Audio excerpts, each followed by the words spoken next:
सबसे पहले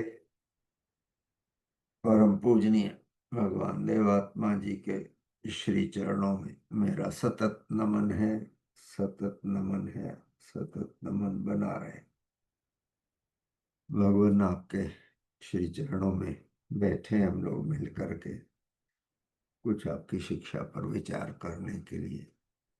ये हमारा मिल करके बैठना शुभकारी हो सके, कुछ देर प्रभाव में मिल सके, पहले से थोड़ा बेहतर हो सके, समझ सके और अपने जीवन में उनको ढाल सके। ऐसी आपकी कृपा मिले, ऐसी आपकी कृपा मिले, ऐसी विनय निवेदन है।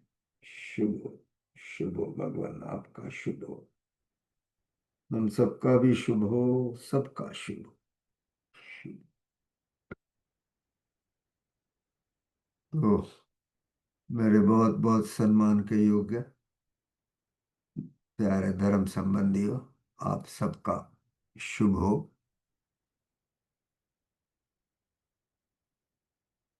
आवाज आ रही है मेरी?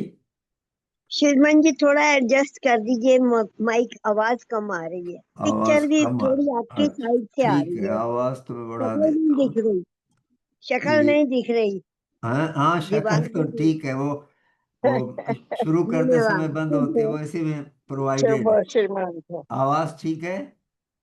जी हाँ श्रीमान जी, जी, हाँ जी जी, बिल्कुल बढ़िया श्रीमान जी, आवाज तो बहुत बढ़िया। अब हाँ, ठीक है श्रीमान जी। शुभ चलिए, हो आपका। शुभ।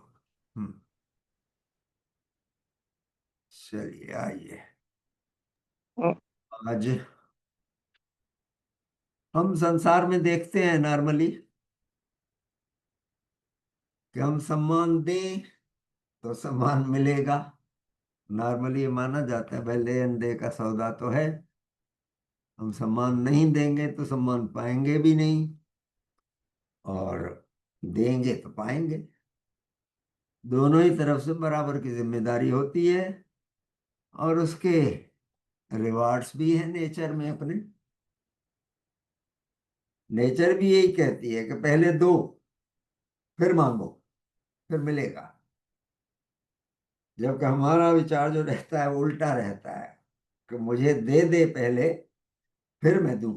मेरी लॉटरी लगवा दो, हमें मिल जाए 10, 15, 20 लाख मिल जाए, उसमें से फिर 2,000 आपके चरणों में रखे हम जा करके। तो ऐसा नॉर्मली होता नहीं है। नेचर नेचर का सिद्धांत है कि पहले दो। शुरू से नेचर ने ये रखा है। भौतिक जगत से लेकर के देखिए, सभी फॉर अदर्स है। कई बार देख चुके हैं ये बात। सूरज आता है अपनी ड्यूटी पे, कोई ये नहीं एक्सपेक्ट करता कि हम उसको कुछ देंगे। पानी है, हवा है, धरती है, पेड़ पौधे हैं, प्लांट किंगडम हमारा हमेशा शुरू से लेकर आखिर तक दूसरों के लिए है। पशु जगत भी प्रैक्टिकली दूसरों के लिए सेवा में है। हम ही आकर के बिगड़े हैं, चूंकि हमें अकल मिली है। हमारी अकल जो है हमें गलत साइड में ज्यादा ले जाती है। तो मानव नीति श्रद्धा पे बहुत लेक्चर्स आजकल आ रहे हैं, उन्होंने किताब भी लिखी है। तो श्रद्धा पर ही देखते हैं कि श्रद्धा विहीन जो आत्माएं होती हैं उनका क्या होता है आश्रम। बस दुनिया में हर तरह के लोग हैं। कुछ बेहद श्रद्धावान हैं जो गुरु है भगवान के बगाए रास्ते पर, बताए हुए रास्ते पर अटल रहते हैं, डटे रहते हैं कम वाट में। कुछ की हालत डामाडोल रहती है। ये थोड़े समय तक सही राह पे चलते हैं, फिर थोड़ी सी कहीं प्रलोभन आ गया, लालच आ गई, तो फिर फिसलते रहते हैं। जैसे कि रिश्वत लेना है तो 100 रुपए तक की नहीं लूंगा, या 1,000 तक की नहीं लूंगा, 1,000 से ऊपर आएगी तो फिर सोचूंगा मैं लूंगा। तो ये जो है फिसलते रहते हैं थोड़े। श्रद्धा जिनकी अपने गुरु पे कम रहती है, और कुछ टोटली श्रद्धाविहीन भी होते हैं जिन्हें अपनी गुरु या भगवान की दी गई शिक्षा पर भरोसा ही नहीं होता है। ठीक है, मान लिया गुरु है, समझे की शिक्षा है, लेकिन भरोसा नहीं रहता बिल्कुल। तो थोड़ा विस्तार से देखते हैं। भाई एक तो श्रद्धाविहीन हम उनको नहीं कहते, भगवान ये कह रहे हैं कि हम उनको श्रद्धाविहीन नहीं कहते जो किसी भी भगवान को नहीं मानते, भगवान के वजूद को ही नहीं मानते, लेकिन उनकी जिंदगी ठीक रहती है, वो अच्छी बातों पर, नेचर की अच्छी बातों पर विश्वास करते हैं, अच्छा जीवन जीना चाहते हैं। लेकिन ये जो है कि अपना सर्वशक्तिमान, सर्वव्याप्त, सर्वज्ञाता भगवान के जो हमने बना रखा है स्ट्रक्चर, उसमें विश्वास नहीं करते, तो उनको हम श्रद्धाविहीन नहीं कह सकते। तो श्रद्धा तो उनको है बाकी कामों में, सिर्फ उस भगवान के उस स्वरूप को नहीं मानते। अब श्रद्धाविहीन किसको माने? वो आत्माएं या गुरु या भगवान को मानते तो हैं, परंतु केवल समाज में दिखाने के लिए मानते हैं, दिखावा ज्यादा, हर चीज में दिखावा। अपने गुरु की शिक्षा उनके पल्ले नहीं पड़ती, कोई उनको समझ में नहीं आता है, उनकी जिंदगी में सच्चाई, भलाई, परोपकार की छाप नहीं होती, उनका जीवन स्वार्थपरता का जीता जागता प्रमाण होता है। देखा ना अपने देश समाज में क्यों गई ये मानव सुलभ दुर्बलताएं हमारी, जो हमें बिगाड़ती हैं। और वहां जो रहे, अपने गुरु पर विश्वास, उनको जो वचन दिए हैं हम नहीं करेंगे, उन पर पक्का रहे, तब रहता है। तो उनके जीवन में, जिंदगी, सच्चाई, भलाई, परोपकार की छाप नहीं होती कोई ऐसे लोगों में। ये लोग केवल खोखले कर्मकांड करते हैं, समाज के सामने अपने को धर्मवान घोषित करना चाहते हैं। और ऐसी आत्माएं जो होती हैं, भगवान कहते हैं, वो सही रूप में श्रद्धा विहीन होती हैं।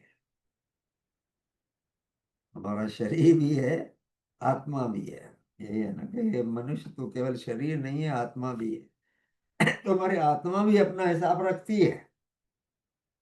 तो श्रद्धा विहीन जो है वो इस तरह के लोग होते हैं। अब सच्ची श्रद्धा जब आत्मा में जागती है, तो उसका रोम रोम अपने गुरु या भगवान से उपकृत महसूस करता है।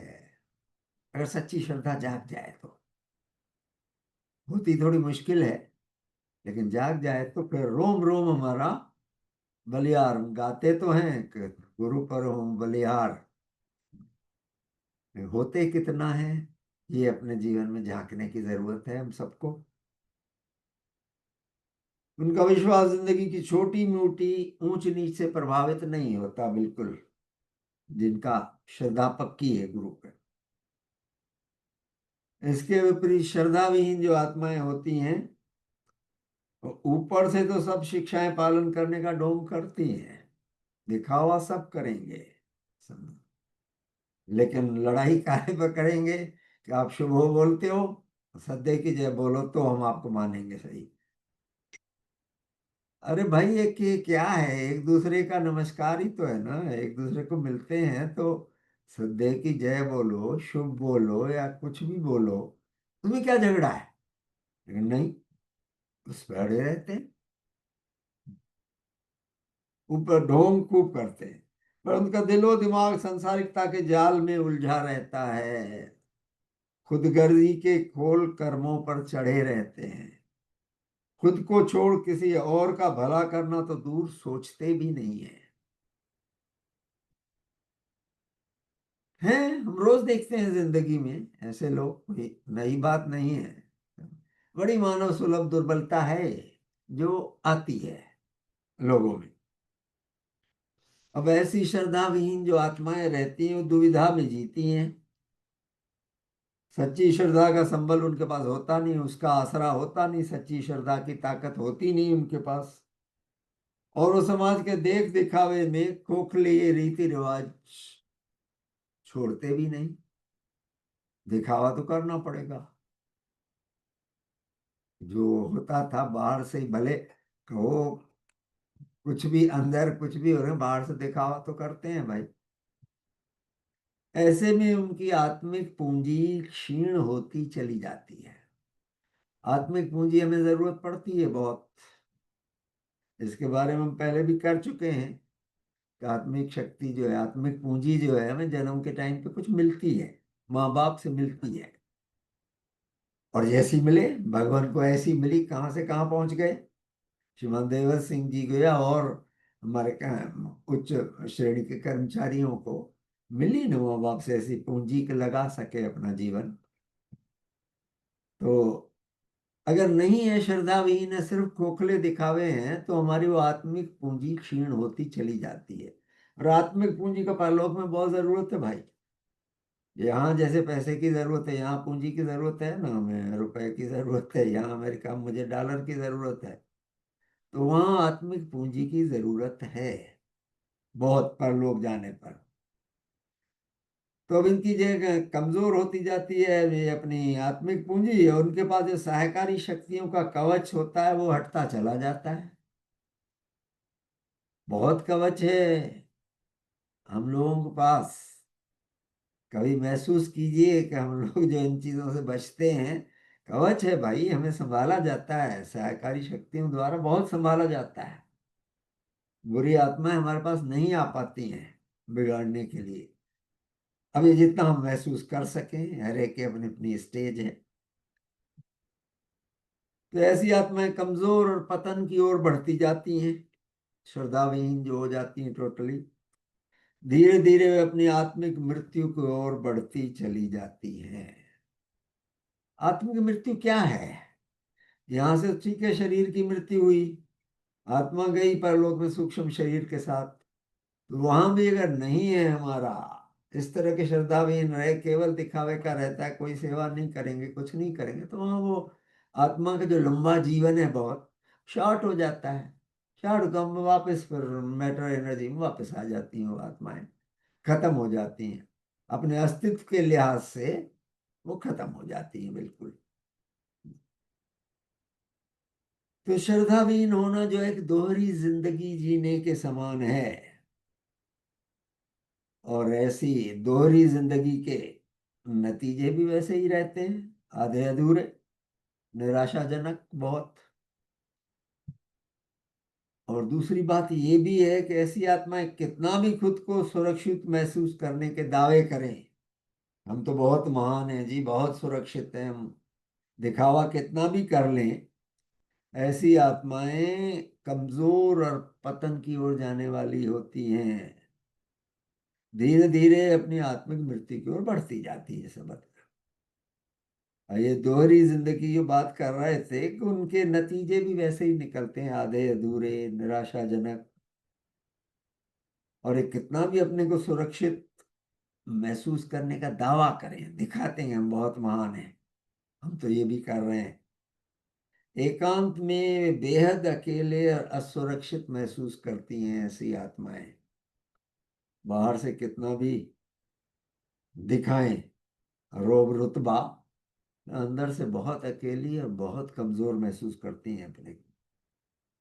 मगर नीच अनुराग जो हैं, नीच आते हैं, नीच विचारधाराएं जो है, उन्हें अपना भला भी सोचने नहीं देती। भगवान कहते हैं बहुत ही शोकजनक अवस्था रहती है ऐसों की।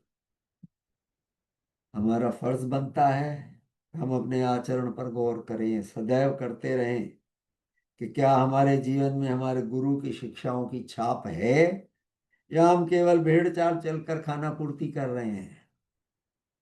क्योंकि सभी है ठीक है, आप सबने छोड़े, हमने भी छोड़े, हम तो भेड़ चाल में तो नहीं चल रहे हैं दिखावे के लिए। अपने अंदर सच्ची श्रद्धा का चिराग जलाना चाहिए हमें, ताकि हमारी आत्मा खुद को सुरक्षित महसूस करे और उसकी आत्मिक उन्नति का पथ जो है वो प्रशस्त होता चले। ये हमारी जरूरत है लगातार। अब इसका फल क्या होता है? इसका फल पूंजी विहीनता पे बहुत जाता है। तो श्रद्धा विहीन हमने आत्मा देखी, अब चूंकि इसमें पूंजी घटती जाती है तो पूंजी विहीन होती जाती है वो आत्मा। उसका क्या हश्र होता है पूंजी विहीन का? भाई जैसा अभी पहले मैंने बताया कि इंसान कुछ आत्मिक पूंजी लेकर पैदा होता है और कुछ अपने कर्मों के द्वारा कमाता है या गंवाता है। हम सभी करते हैं, या कमाते हैं कुछ या गंवाते हैं। इतनी नॉर्मली हमें दी जाती है आत्मिक पूंजी, इतनी तो रिजर्व कोटे में रहती है कि हम परलोक तक पहुंच पाए नॉर्मली। कितना भी गड़बड़ करें लेकिन परलोक पहुंच पाए इतनी पूंजी हमारे पास रहती है रिजर्व में। तो हम अपने कर्मों द्वारा या उसको घटाते हैं या बढ़ाते हैं, अपने नीच कर्मों और नीच गतियों से यह पूंजी लुटाते भी हैं हम। तो अंतिम परिणाम कुछ एक बजट की तरह होता है। बजट होता है ना, एक डेबिट या क्रेडिट, माइनस या प्लस। यदि हम अच्छे रहे हैं तो वह नफे का होगा, और अगर नीच कर्मों का बोलबाला था तो यह घाटे का बजट होगा भाई। नहीं मिलेगा अच्छा वहां सामान हमें, अच्छा लोग। क्योंकि कर्मों पे हमारी, कर्मों के अनुसार हमें आत्मिक पूंजी हमारी बढ़ती या घटती है हमारी। तो उनका लेखा तो भाई है। शुरू शुरू में जो हमने लेक्चर पढ़ा था कि होता कैसे वहां ऐसा परलोक का रोजमर्रा का जीवन है क्या रहता है। बहुत पहले एक बार मैंने कहा था, कभी फिर एक बार उसको दोहराएंगे कि परलोक में होता क्या है भाई। जब हम जाते हैं, जाना सबको है, वी ऑल नो कि एक दिन ये शरीर तेरा भस्म ढेर हो जाएगा। सुंदर मुख और रुद्र मांस सब मिट्टी में मिल जाएगा। हम मिट्टी से आए, मिट्टी में जाएंगे। ये शरीर हमारा जो है, भौतिक शरीर जो है ये जाएगा, आत्मा नहीं। आत्मा तो सूक्ष्म शरीर बना करके परलोक तक जाएगी। अब अच्छी आत्मिक पूंजी लेकर परलोक में तो सहायता मिलती है, मगर ऐसी आत्माओं को ये आप ताज्जुब करेंगे कि मनुष्य लोक में भी सहायता मिलती है। जिनकी अच्छी आत्मिक पूंजी रहती है उनको यहां भी सहायता मिलती है। हम अपने जीवनों पर देखें, अपने जीवनों पर महसूस करने की कोशिश करें। जैसे देवधनी में कहते हैं, देवधनी का एक लेक्चर मेरे ख्याल में नहीं कहा था कि देवधन जो आ जाता है हमें, तो उसमें औरों को आशा देने की, राहत देने की ताकत आ जाती है। ऐसे लोग में, ऐसी आत्मा में जो अच्छा करते हैं, चलते हैं, आत्म पूंजी कमाते चलते हैं, उनका मामूली कहना भी दूसरों के लिए बड़ी समस्या का हल हो जाता है। राहत देने वाली उनकी मामूली बात भी होती है कि जो कह दिया उससे बड़ी सामने वाले की जो है दिक्कतें हल हो जाती है। ये कौन करता है? नेचर देती है, सहकारी शक्तियां हमारी मदद करती है। क्यों?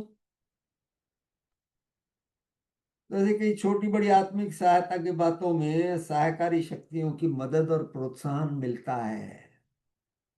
हम काम करने जाते हैं, सबको एक्सपीरियंस होगा कितनी मदद हमें मिलती है। अब लेकिन सवाल ये है कि जितनी मदद मिलती है हमें धन्यवाद देते चलना चाहिए हर बार, वहां कंजूसी नहीं करनी चाहिए। कोई भी जो है बच गए कि कोई बात हमारे सॉल्व हो गई प्रॉब्लम, तो धन्यवाद देना चाहिए कि जिन्होंने भाई मदद की, जिन भी सहकारी शक्तियों में मदद की, उन सबका भला हो, वो औरों की मदद कर पाए, हमारा और बढ़े ताकि हम भी औरों की मदद कर पाए।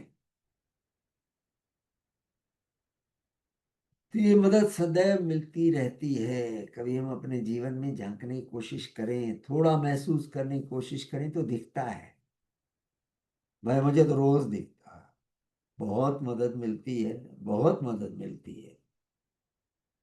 मैं कई बार कहता हूँ कि मैं, इतना मिलता है जिंदगी से जितना शायद मैं डिजर्व नहीं करता, उससे ज्यादा मिल रहा है।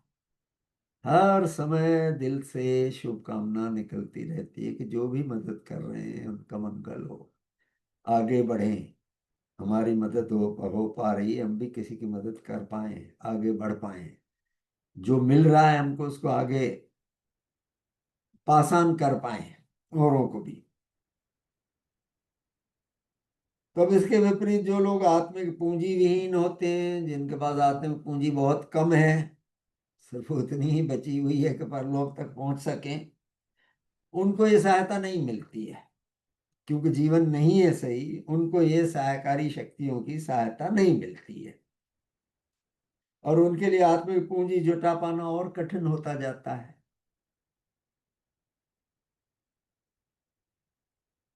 अब यहाँ सवाल ये है कि हम आत्मिक हित की बात कर रहे हैं। लोग अक्सर कहते हैं कि फलाना आदमी तो बहुत बेईमान है, बहुत नीच है, फिर भी उसके पास बहुत पैसा है। लोग बहुत डरते हैं, उसको सलाम करते रहते हैं। भगवान कहते हैं भाई हम आत्मिक पूंजी की बात कर रहे हैं, सांसारिक पूंजी की बात नहीं कर रहे हैं। सांसारिक पूंजी में लोग डरते हैं उनसे जिनके पास बहुत रहती है। दादा लोग जो रहते हैं उनसे डरते हैं लोग। लेकिन कोई करोड़पति भी आत्मिक पूंजी के लिहाज से कंगाल हो सकता है। संसारिक पूंजी अलग है। आत्मिक पूंजी अगर नहीं है तो यहाँ करोड़ों भी हैं हमारे पास, तो परलोक में हो सकता है हम भिखारी की तरह प्रवेश करें, टोटल कंगाल की तरह प्रवेश करें। हमारे दूसरे जो वहाँ रिलेटिव हैं या और दानी लोग वहाँ हमें आत्मिक पूंजी थोड़ी दान दें या उधार दें, तब हमारा काम चलता है। जैसे यहाँ भी होता है, नहीं हो पैसा तो क्या होता है, कंगाल अगर आदमी हो तो भीख मांगेगा ना। तो ऐसे करोड़पति भी आत्मिक पूंजी के लिहाज से कंगाल हो सकते हैं। एक बार बताया था ना कि वो गए थे बड़े हमारे बिरला सेठ, बड़े करोड़ों का उन्होंने इकट्ठा कर रखा था, अपना छोटा बैग रख रखा था। यमदूत जी आए तो बोले बैग ले चलूंगा, ले चलो भाई। पहुंच गए तो वहाँ ठीक है आइए, बैग रखवा दिया गया उसमें अपने लाकर में, और नहा धो के घूमने निकले। चलिए सब परलोक आए हैं, घूमे आए। कोई चीज वहां पसंद आई बाजार में कि खरीदूं ये मैं, लौटे कि मैं पैसा ले लूं अपनी उससे लाकर से। लेकिन उनका भाई यहाँ तो आत्मिक पूंजी चाहिए, आपके रुपए पैसे तो नहीं चाहिए हमें, ये तो नहीं चलेंगे यार। तो पर मैं करोड़ों लेकर के आया हूँ। बोले सबके करोड़ों पड़े हैं ये दूसरे लाकर में जो है, आप बिरला जी हैं, दूसरे यहाँ बड़े बड़े सेठ भरे पड़े हैं। वहाँ करोड़ों किसी काम नहीं आते।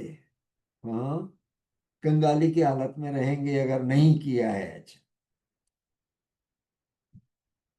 तो उन ऐसों की आत्मा जो परलोक में संसारिक धन नहीं आत्मिक पूंजी की मोहताज होगी।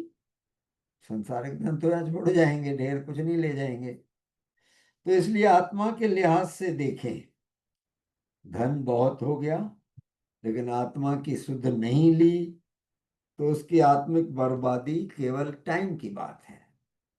विथ टाइम बर्बाद होती जाएगी वो, श्योर है, इससे बच नहीं सकते। तो वैसे लोगों का जो है सुधरना बहुत मुश्किल होता है, क्योंकि उसे बेकार प्रकरण समझकर कोई सहायकारी शक्तियां भी इसकी मदद को आगे नहीं आती, और उसे और नीचे गिराने के लिए नीच दोस्त नीच प्रभावों की कोई कमी नहीं होती। हम आजकल देख रहे हैं ट्रंप महाराज को, अमेरिका के प्रेसिडेंट को, पगला गया है बिल्कुल। और आसपास उसने सभी वो यस मैन भर लिए हैं जो हाँ में हाँ मिलाते हैं, सिर्फ जो भी गलती करे वो हाँ में हाँ मिलाते हैं। उसको दुष्परिणाम भी सामने आते जा रहे हैं, बहुत जल्दी आप देखेंगे कि मुश्किल हो जाएगी। तो यहाँ भी वही होता है, हम अपने जी हुजूरियों से घिर जाते हैं, खुशामदी लोगों से। हम करोड़पति हैं, पैसा दे सकते हैं, फेंक सकते हैं। तो जी है जी सर, आप तो सब सही कहते हैं। नो, निंदक नियरे राखिए आंगन कुटी छवाए, बिन पानी साबुन बिना निर्मल करें सुभाए। बहुत जबरदस्त दुआ है कि आंगन कुटी छवा के निंदक को पास में रखिए अपने हमेशा। जो अगर हम गलती करते हैं तो बताने की उसकी हिम्मत हो कि नहीं साहब आप गलत कर रहे हैं, ये उचित नहीं है। ये होता यही है राजाओं इन बड़ों को जो होता है ना, सब ये जी हुजूरी लोग इकट्ठे अपने पास पास कर लेते हैं, उन तक असली बात पहुंच ही नहीं पाती है। हमारे यंग लीडर हैं, कितना देश के अगेंस्ट करते रहते हैं, सब जितने भी अकलमंद थे उनकी पार्टी से निकल गए, अब टोटली देशद्रोह की बातों पे प्रैक्टिकली आ गए हैं। क्या होगा उनका? यही हश्र होगा। धीरे धीरे अपनी पार्टी तो जाएगी, खुद भी जाएंगे। लेकिन भर रखे हैं अपने खुशामदी, सब आगे पीछे भर रखे हैं। और यस, मारो, अगर किसी को कहेंगे मारो तो रो में सुर मिलाते हैं। हाँ सर, रो, मारो। इनसे बचने की बहुत जरूरत है भाई हमें। और कोई सहायकारी शक्ति हमें मदद नहीं करती कि फालतू केस है। और दूसरे जो हैं खुशामदी लोग, नीच दोस्त हैं, नीच प्रभावों की कोई कमी रहती नहीं। तो ऐसे वो इंसान जो है दिन प्रतिदिन अपनी रही सही पूंजी भी खोता जाता है। जो थोड़ी बहुत हो भी, वो मेरे ख्याल में रिजर्व को छोड़ करके वो बाकी भी गंवाता जाता है। और परलोक में जल्दी आत्मिक मृत्यु की ओर ग्रास बन जाते हैं, उसकी आत्मिक मृत्यु हो जाती है उनकी। कभी सोचे तो ऐसा लगता है कि ये बड़ी निठुर व्यवस्था है भाई। ये लगता है ना कि बड़ी निठुर है कि हम नहीं करें साहब तो हम हमारी आत्मा नष्ट हो जाए। लेकिन ये नेचर के क्रमागत विकास, इवोल्यूशनरी जो प्रोसेस है उसका हिस्सा है।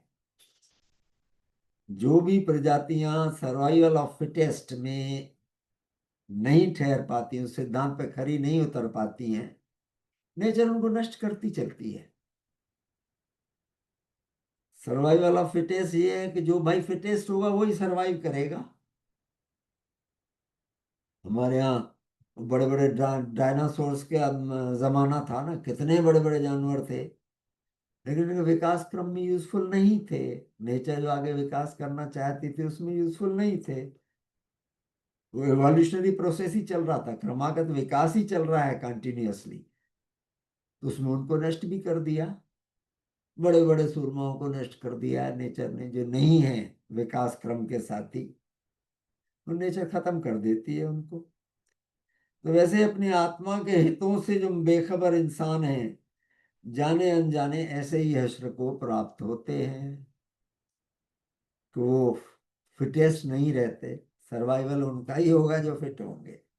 यहाँ भी शरीर में भी हम देखते हैं ना कि हम अगर अपने कसरत न करें, घूमने न जाएं, सिर्फ खाते पीते रहें, पेट बढ़ा लें, तो बीमारियां घेर लेंगी हमें, चले जाएंगे। तो वही आत्मा के संबंध में भी है भाई। नीच आत्माएं घेरती रहेंगी, चूंकि सहायकारियों का, अच्छी आत्माओं का सहारा नहीं है बचाने के लिए, तो बुरी आत्माएं घेरती हैं। शराब वाले शराब की ओर पकड़ के ले जाएंगे, रिश्वत वाले रिश्वत के लिए कहेंगे, बद चलने वाले बद चलने में ले जाना चाहेंगे, चलो भाई। और हम फिसलते जाता है इंसान। तो ऐसे इंसानों को सहायता भाई एक दो बार तो दी जाती है। बच्चे को साइकिल सिखाते हैं तो दोनों साइड दो पहिए और लगा देते हैं ना हम पीछे, डंडी लगा करके दो पहिए दे ताकि गिरे नहीं। चार पहियों पे चले है साइकिल, दो पहियों वाली तो चार पहियों वाली हो जाती है। लेकिन वो कुछ ही समय के लिए रहती है। तो वैसे ही आत्मा को भी जो गिरे हुए हैं, मदद शुरू भी करने की कोशिश की जाती है, सहायकारी शक्तियां मदद करती हैं। लेकिन वो बार बार अगर फिसलेंगे, बार बार बुराई की तरफ ही जाएंगे आत्मा, तो उनका फिर यही अश्र होता है। जा करके सहायता एक दो बार जरूर दी जाती है, लेकिन जो व्यक्ति सब कुछ देखकर भी समझने को तैयार ही ना हो, तो न सिर्फ उसे मदद नहीं मिलती, उसके रहे से मदद के रास्ते भी बंद होते चले जाते हैं।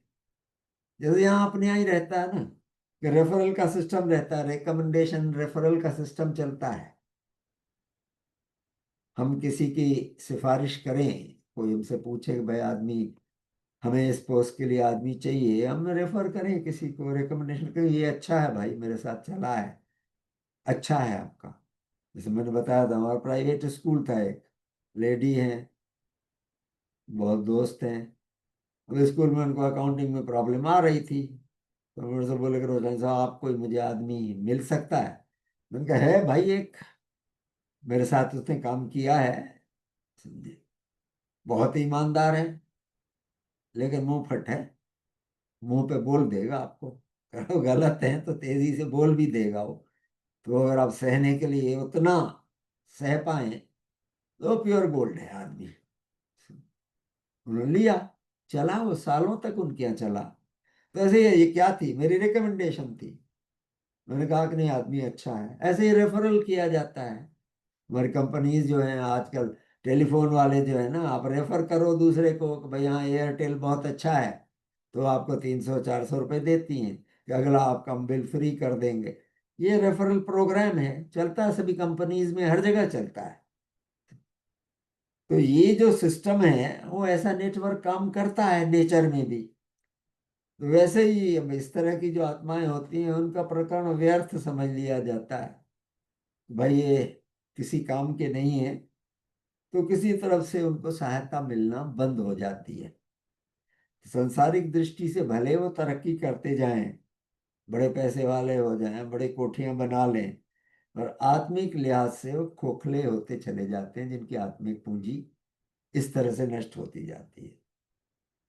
तो भगवान कहते हैं भाई, तो ऐसे हश्र से खुद को बचाओ, अपनी आत्मा की सुध लो, अपनी असल पूंजी की फिक्र करो। ये संसारिक पूंजी तो यहाँ रह जाएगी, कुछ नहीं जाएगा, हम सभी जानते हैं कि कुछ भी साथ नहीं जाएगा।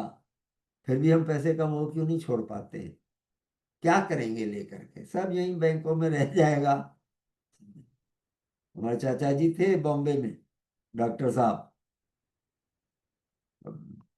2 लाख का फ्लैट लिया था और 1.5 करोड़ का हो गया। हमने पूछा, चाचा जी ये 1.5 करोड़ का हो गया है आपका फ्लैट अब तो?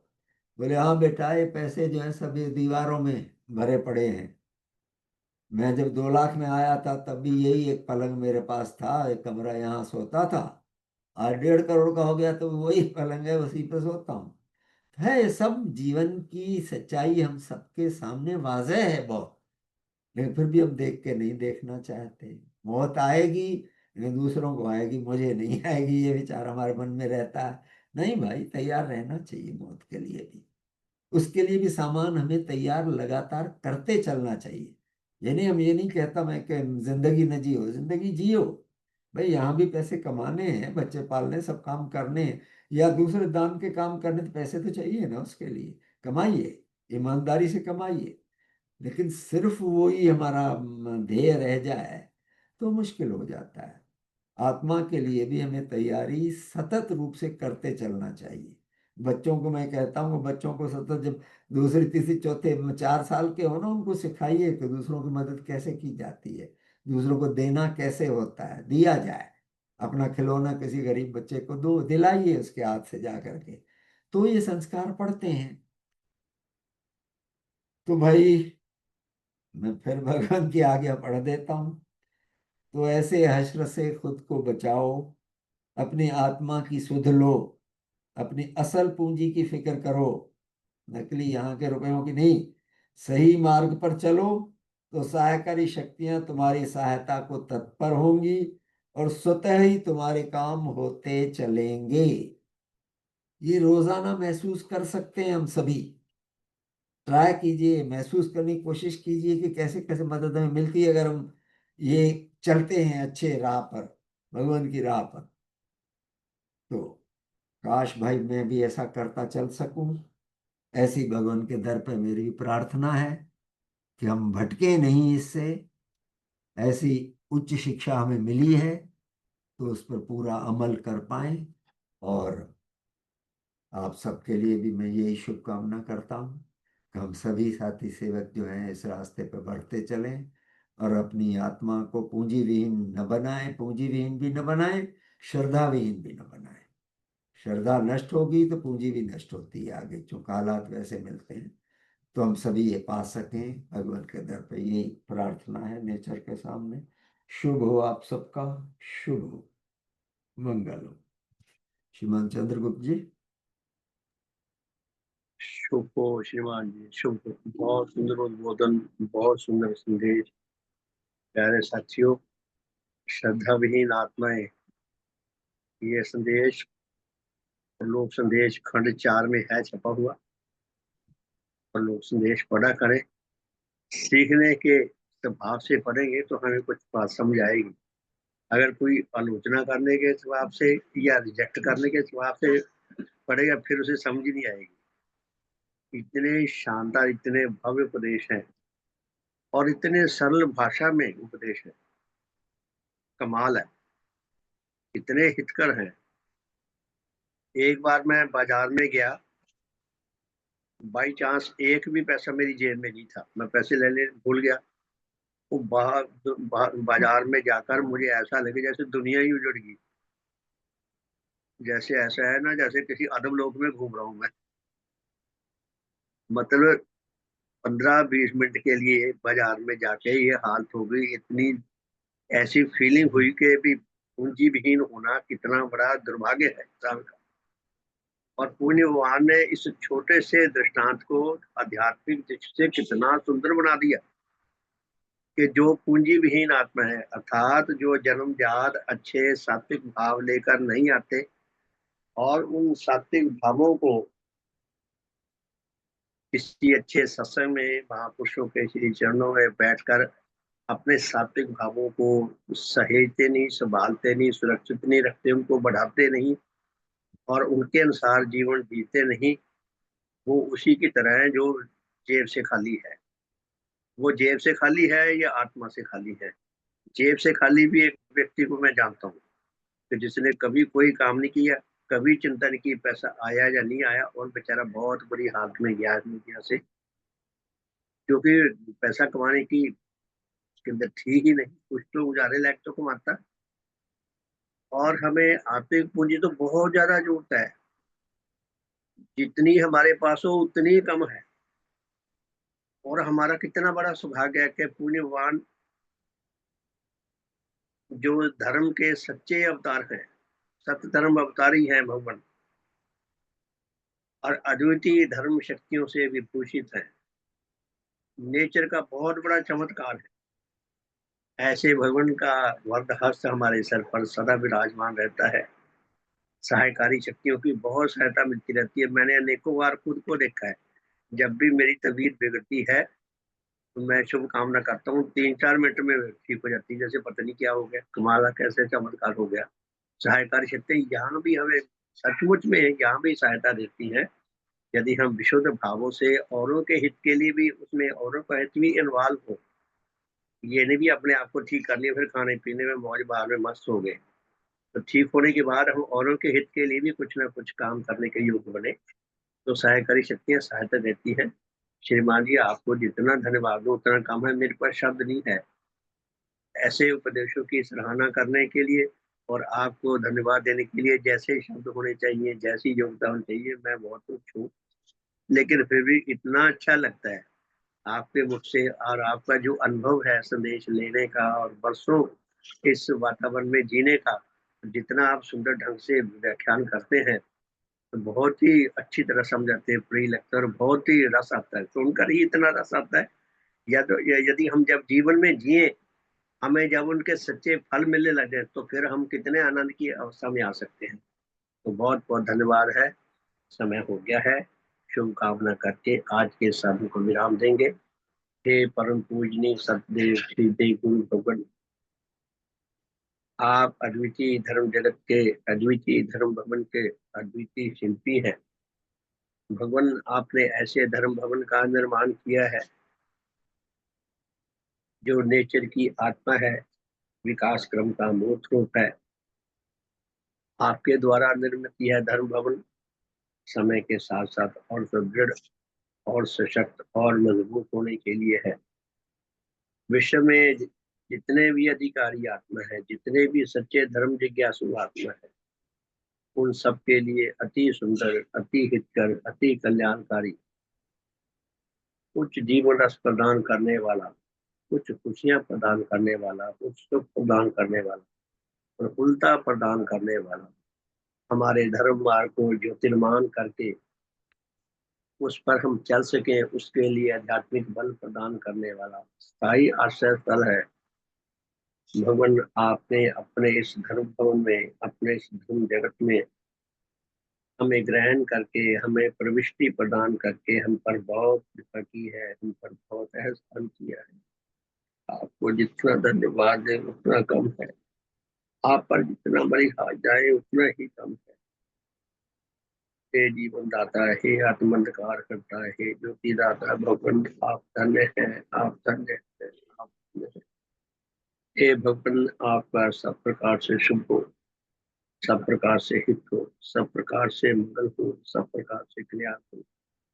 आपके परम श्रद्धेय माता पिता, दादा दादी, नाना नानी तथा अपने सब महान पूर्वजों का शोध, आपके सब वंशीजनों का, आपके सब संसारी सुनियों का, आपके सेवक सेविकाओं का, आपके श्रद्धावानों का, आपके अनुयायियों का, आपके विश्वासियों का, आपके अनुरागियों का, हमारे इस लोकवासी तथा परलोकवासी सब धर्म साथियों का, उन सबके पूर्वजों का, उन सबके वंशीजनों का, उन सबके सांसारिक बंदियों का, उन सबके दोस्तों मित्रों शुभचिंतकों का, सबका भले का मार्ग प्रशस्त हो, सबका मार्ग प्रशस्त हो। हे धर्मदाता भगवान, हमारे श्रद्धेय माता पिता, दादा दादी, नाना नानी तथा अन्य सब पूर्वजों का, हमारे इस लोकवासी तथा लोकवासी सब भाई बहनों का, उनके पितरों का, उनके बच्चों का, उनके नाती पोतों का, हमारे सब पारिवारिक जनों का, हमारे नाती पोतों का, हमारे सब वंशीजनों का, हमारे सब संसारिक स्मृतियों का, मनुष्य जगत का, पशु जगत का, वनस्पति जगत का, भौतिक जगत, सबका भले का मार्ग सत्य, सबका मार्ग सत्य। ये सतगुरु विश्व में जहाँ जहाँ कहीं अधिकारी आत्मा वर्तमान है, आपके धर्म प्रभाव शीघ्र से शीघ्र उन तक पहुंच सके, उन सबके भले का मार्ग की प्रशस्त हो सके। हमारे धर्मस्मरणियों की गणना में अधिक से अधिक वृद्धि हो, सारे मनुष्य जगत को आपके विज्ञान मूलक धर्म की छत्र छाया में आकर जीवन व्यतीत करने का, सच्चा आत्म कल्याण लाभ करने का, सच्चा जीवन विज्ञान लाभ करने का सौभाग्य मिल सके। आपके महान संस्था में सेवा करके अपने जीवन को सफल करने का, सार्थक करने का, आपकी महिमा को उपलब्ध करके उसे सारे संसार में फैलाकर आपकी प्रसन्नता लाभ करने का सौभाग्य प्राप्त हो सके। हे दाता, हे सतगुरु, काश नेचर में कोई ऐसी विधि विकसित हो सके जिससे अनाधिकारी आत्मा भी अधिकारी बन सके, उन सबके भले का मार्ग हो सके, सबका शुभ हो, सबका हित हो, सबका भला हो, सबका भगवान देवा की जय। भगवान देवात्मा की जय, भगवान देवात्मा की जय, भगवान देवात्मा की जय। जय। सबका शुभ हो, सबका शुभ। सबका भला हो, हमारे शुभ परिवार का शुभ हो, हमारी ये धर्म यात्रा सदा सदा के लिए चलती रहे और सारे उस जगत को इस धर्म यात्रा में जो कर सकता है, आत्म कल्याण लाभ करने का सब हम सब में उच्च मेल आए, उच्च एक आए, उच्च प्रेम आए। भगवान की कृपा जो हम पर निरंतर बरस रही है, हम उसका अधिक से अधिक सदुपयोग करने के योग्य बन सके, अधिक से अधिक सदुपयोग करके अपने लिए और सबके लिए हितकर बन सके, सबका भला हो, सबका शुभ, सबका मंगल, सबका बहुत बहुत धन्यवाद। प्यारे साथियों, शाम को मिलेंगे 4:30 से 5, रात को 8:40 से 9:30 बजे तक, कल प्रातः फिर 5:30 से 6:30। बहुत बहुत धन्यवाद, सुप्रभात, बहुत बहुत धन्यवाद। सबका शुभ हो, सबका